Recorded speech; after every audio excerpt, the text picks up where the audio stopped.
Hello dear students, आज हम करने वाले हैं क्लास 9 की कावेरी बुक की पोएम नंबर 4 जिसका नाम है I can not remember my mother. बहुत ही सुंदर पोएम है और बहुत ही फेमस राइटर के द्वारा लिखी गई है, पोएट के द्वारा, जिनका नाम है रविंद्रनाथ टैगोर। तो पोएम का टाइटल आप देख सकते हो, I can not remember my mother, कि मैं अपनी मम्मी को याद नहीं कर पाता हूँ। मतलब कि उनकी शक्ल, उनकी फिजिकल जो मतलब जो अपीयरेंस है वो मुझे याद नहीं है, लेकिन still I miss my mother, है ना। तो यहाँ पर कुछ ऐसा है कि जो पोएट है वो अपनी मदर को मिस कर रहे हैं और कैसे उनके बारे में उनकी जो प्रेजेंस है वो आज भी वो फील करते हैं, वो उन्होंने यहाँ पे शेयर किया है। तो बहुत ही सुंदर पोएम है, इसको हम बड़े आराम से बड़े सुंदर तरीके से करेंगे। ठीक है, तो बने रहिएगा वीडियो में एंड तक। कहीं पे भी आपको कोई डाउट लगता है तो वो आप मेरे साथ शेयर कर सकते हो।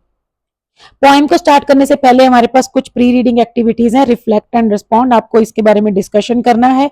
जैसे पहला है work in pairs, discuss the memories from your childhood that you remember. आपको अपने बचपन की कोई भी यादें शेयर करनी है। जैसे आपकी कोई मान लीजिए आप ग्रैंड मदर के साथ बेड टाइम स्टोरीज सुनते थे, ठीक है, या छत पे सोते थे, या आपके गांव में कोई पेड़ था वहां पे आप बहुत टाइम स्पेंड करते थे, उसके नीचे खेला करते थे, आपका कोई दोस्त था, कोई आपकी फ्रेंड था, ऐसा कुछ भी, मतलब आप ऐसी कोई भी चीजें जो है अपनी मेमोरीज वो आप शेयर कर सकते हो। ठीक है, तो वो आपको बताना है, list them and share with your classmates and teacher. उसके बाद आता है discuss how children's relationship with their mother, कि जो बच्चों का रिलेशन होता है उनकी मदर के साथ, वो कैसे उनके इमोशंस और मेमोरीज को इन्फ्लुएंस करता है। तो ऑब्वियस सी बात है, अगर बच्चे जो हैं अपनी मदर के साथ इमोशनली कनेक्ट होते हैं तो उनके अंदर एक इमोशनल सेफ्टी रहती है और उनकी जो मेमोरीज हैं वो भी काफी अच्छी होती हैं। वो अपने पास्ट को मिस करते हैं, याद करते हैं, तो उनको वो चीज मतलब खुशी देती है। कोई उनका हॉन्टेड पास्ट नहीं होता कि जिसको याद करके उनको टेंशन हो, स्ट्रेस हो। तो जैसे उनकी मदर के साथ जो उनका बॉन्ड रहेगा, अफेक्शन रहेगा, वैसे ही उनका जो emotional emotional security, emotional bond जो है वो रहेगा, और उनकी जो मेमोरीज है वो उतनी ही चेयरफुल उनके लिए होंगी। ठीक है, उसके बाद क्वेश्चन नंबर 3 है, इसमें हमें मैच करना है कॉलम 1 को कॉलम 2 के साथ, मीनिंग के साथ। सबसे पहले आप इसमें कुछ ऐसा वर्ड ढूंढ सकते हो जिसमें आपको पता हो ऑलमोस्ट मीनिंग। जैसे मान लीजिए क्रेडल वर्ड है, बहुत ही इजी है, बच्चे का झूला या बच्चे का बेड होता है। तो यहाँ पे आप देख सकते हो a small bed for a baby, तो ये नंबर 6 हो गया। उसके बाद आप देखेंगे शिवली फ्लावर्स। शिवली जो फ्लावर्स हैं वो रविंद्रनाथ टैगोर की पोएम में बहुत ही कॉमन है।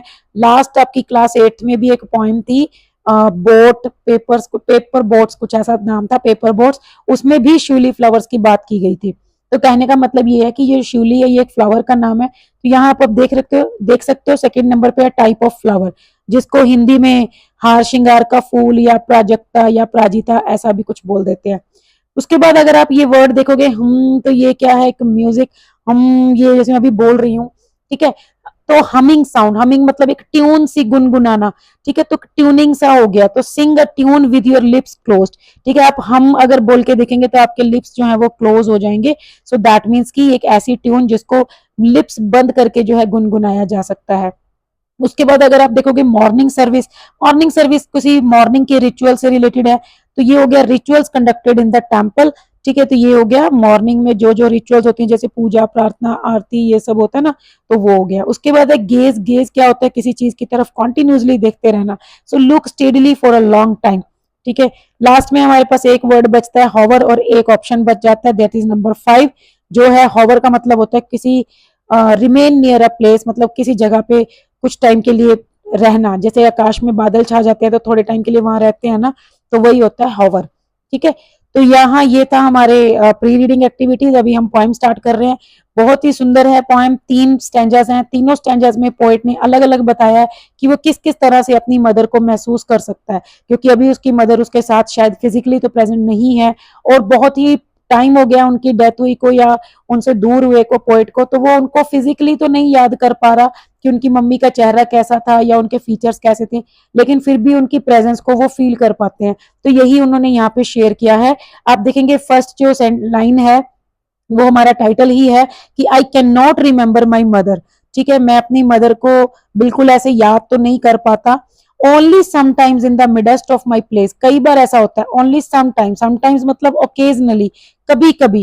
ठीक है, कभी कभी कहता है ऐसा होता है कि during my midst of my play, during my play, की खेलते वक्त, खेलते वक्त, खेलते खेलते a tune seems to hover over my playthings, ऐसा लगता है जैसे खेलते खेलते मेरे खिलौनों में, मेरे टॉयज में एक एक ऐसी धुन सुनाई दे रही है, ठीक है, और एक ऐसी धुन मेरे कानों में बजती है। लिरिक्स उसको याद नहीं है, सॉन्ग याद नहीं है, बस उसको एक जस्ट एक ट्यून सी सुनाई देती है, वो महसूस होती है। और ये ट्यून कौन सी है? The tune of some song, some song. Some song का मतलब है कि कोई ऐसा गीत जो मेरी माँ गुनगुनाया करती थी, दैट शी यूज टू हम वाइल रॉकिंग माई क्रेडल, जब वो मुझे झूले में लेटा के मेरे को ऐसे झूले मेरे पालने में झुलाती थी, तब वो कोई सॉन्ग गाती थी, तो उसकी एक जो हल्की सी धुन है वो मेरे कानों में बजती है, सुनाई देती है जब मैं खेल रहा होता हूँ अपने खिलौनों से, ठीक है। तो पोइट यहाँ पे क्या कह रहा है? वो कह रहा है कि वैसे तो मुझे मेरी मम्मी याद नहीं है, उनका चेहरा, उनका फीचर्स, उनका कैसे दिखती थी, रंग कैसा था, आंखें कैसी थी, कुछ नहीं याद है, ठीक है, मेरे को नहीं याद आता ये चीजें। लेकिन कहता है जब मैं खेल रहा होता हूँ खिलौनों से, तो बीच में कहीं मेरे को एक ऐसे लगता है जैसे कोई धुन बज रही है, कोई धुन मेरे कानों में सुनाई देती है, एक ट्यून, ट्यून उसको जस्ट सुनाई देती है। यहाँ पे पोइट ये कह रहा है कि भाई उसको सॉन्ग्स के लिरिक्स याद नहीं है, उसको नहीं पता कि उसकी मम्मी कौन सा सॉन्ग गाती थी, लेकिन कहता है कि उस सॉन्ग की धुन मुझे आज भी याद आती है, और वो मेरी मदर तब गुनगुनाया करती थी जब मुझे झूले में झुलाती थी सोते वक्त। जैसे आप देख रहे हो बच्चा जो है वो झूले में सो रहा है और उसकी मदर उसको झूला दे रही है, ठीक है। तो बहुत ही छोटा था उस टाइम पोएट, तो कहता है लिरिक्स तो मेरे को नहीं याद, लेकिन मेरे को वो धुन आज भी सुनाई देती है। और कहने का मतलब ये है कि उस धुन के जरिए, उसके मीडियम से पोएट जो है वो अपनी मदर को महसूस कर पाता है। तो यहाँ पे अगर आप देखोगे ना, यहाँ पे क्या है, पोएट के कहने का मतलब ये है कि वो ऑडिटरी, ऑडियो की हेल्प से, किसी चीज की ऑडियो की हेल्प से अपनी मदर को फील कर पाता है। तो यहाँ पर जो है ना ऑडियो इमेजेस जो है उसको यूज किया गया, मतलब जैसे ही वो कहता है ना कि ट्यून ऑफ सम सॉन्ग, एकदम से हमें भी रियलाइज सा होता है, ऐसा एहसास सा होता है कि हाँ कोई म्यूजिक सा, कोई प्लीजेंट सी ट्यून। तो यहाँ पर जो है वो कहता है कि उसके मदर की जो एक ऑडियो जो मेमोरी है वो आज भी उसके दिमाग में है। उसके बाद सेकंड स्टैंजा आप देखोगे, अब वो कहता है कि I can not remember my mother, फिर से उसी लाइन से स्टार्ट कर रहा है कि मेरी मदर मुझे वैसे तो याद नहीं है, but when in the early autumn morning, लेकिन कहता है ऑटम के सीजन में, जब सुबह जल्दी सुबह मतलब अर्ली मॉर्निंग के टाइम पे क्या होता है, जब the smell of the shiuli flowers floats in the air, जब श्यूली फ्लावर्स की जो खुशबू है वो हवा में फैलती है, the scent of the morning service in the temple, और जो मंदिर में जो पूजा आरती चल रही होती है, सुबह के टाइम के जो रिचुअल्स हो रहे होते हैं, उस टाइम जो अगरबत्ती की खुशबू आती है, comes to me as the scent of my mother, वो मुझे मेरी माँ की खुशबू की याद दिलाती है। मतलब ऐसा लगता है जैसे उस मंदिर की अगरबत्ती की खुशबू और शिवली फ्लावर्स की जो खुशबू है, उनमें ही कहीं मेरी मम्मी की, जो मेरी मदर की खुशबू है, वो मेरे तक पहुंचती है। तो मतलब उस खुशबू के थ्रू, उस सेंट के थ्रू, जो सेंट के थ्रू मैं अपनी मम्मी को, उनकी प्रेजेंस को महसूस कर पाता हूँ, याद कर पाता हूँ, अदरवाइज मुझे वो याद नहीं है। तो यहाँ पे अगर आप देखोगे, यहाँ पे उसने ऑडियो का यूज किया था, सेकंड स्टैंजा में उसने स्मेल का यूज किया है, मतलब ऑफ्लेक्ट्री जो है हमारी जो स्मेल करने की जो सेंसेस होती हैं उनका उसने यूज किया है, ठीक है। तो कहता है कि वैसे तो मेरी मदर मुझे याद नहीं है, लेकिन कहता है कि मतलब उनको देखो, वो कह रहा है कि भी मेरे को फिजिकल टच नहीं याद उनका, कि वो कैसी दिखती थी, फीचर्स उनके कैसे थे, गोरी थी या काली थी, लंबी थी या छोटी थी, ऐसा कुछ नहीं याद। लेकिन कहता है कि एक मेरे कानों में एक ऐसी आवाज आती है, एक धुन सुनाई देती है, जिसके थ्रू मैं अपनी मदर को एहसास कर पाता हूँ, उनका महसूस कर पाता हूँ। फिर कहता है एक ऐसी खुशबू आती है, उस खुशबू के थ्रू मैं अपनी मदर को फील कर पाता हूँ। अब देखो यहाँ पे उसने ऑडियो का यूज किया, यहाँ पे उसने स्मेलिंग सेंस का यूज किया, यहाँ पे अब क्या कह रहा है, देखो इसमें यूज कर रहा है हियरिंग सेंस, ठीक है। यहाँ पे उसने हमारी जो है स्मेल करने की जो सेंस है उसको यूज किया, कान, और यहाँ पे नाक, और यहाँ पे अब आ रहा है विजुअल सेंस को, ठीक है, हमारी जो देखने की जो सेंस है, साइट, अब उसको यूज कर रहा है।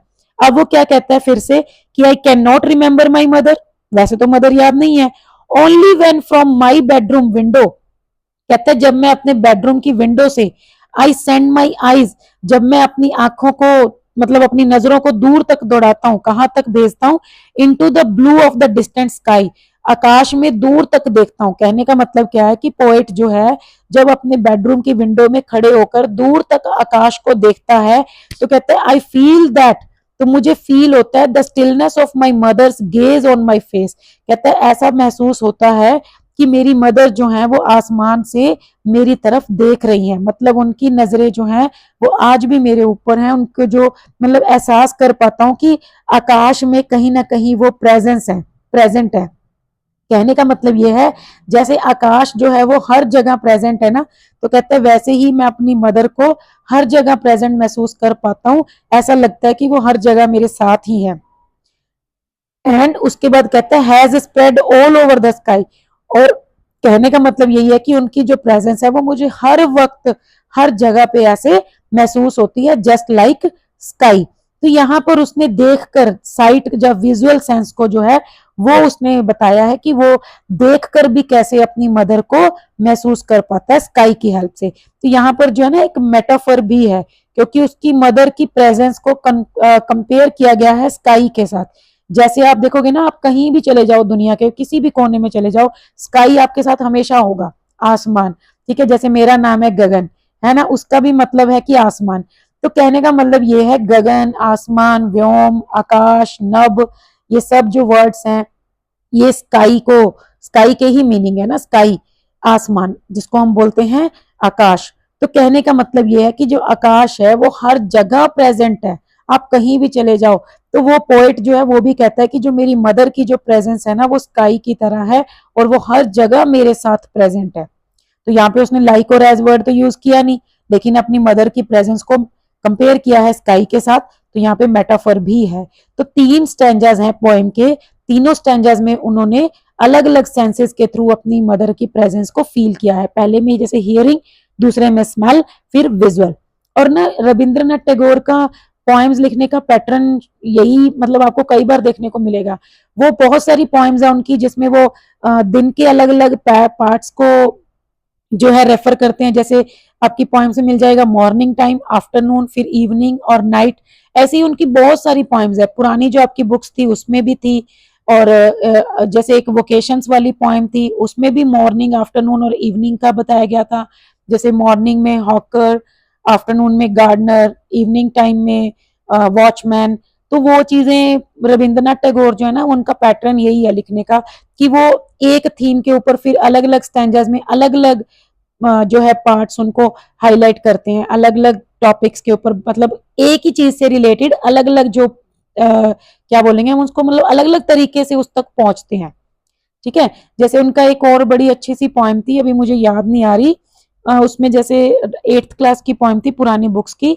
वो एक बच्चा जो है वो खुद को एक जो मतलब एक पर्सन जो है वो खुद को सेल करने के लिए निकलता है। तो मॉर्निंग में जैसे वो राजा से मिलता है और किंग जो है वो उसको अपनी पावर ऑफर करता है, तो लेकिन वो उसको नहीं खरीद पाता। फिर आफ्टरनून में वो एक जैसे किसी और से मिलता है, एक बूढ़े आदमी से, वो अपना उसको अपनी वेल्थ ऑफर करता है। इवनिंग में फिर वो एक डांसिंग गर्ल या एक गर्ल से मिलता है, वो उसको अपनी स्माइल और अपनी जो है ब्यूटी ऑफर करती है। लेकिन लास्ट में जो है लेट इवनिंग के टाइम पे एक बच्चा उसको अपनी स्माइल से खरीद लेता है।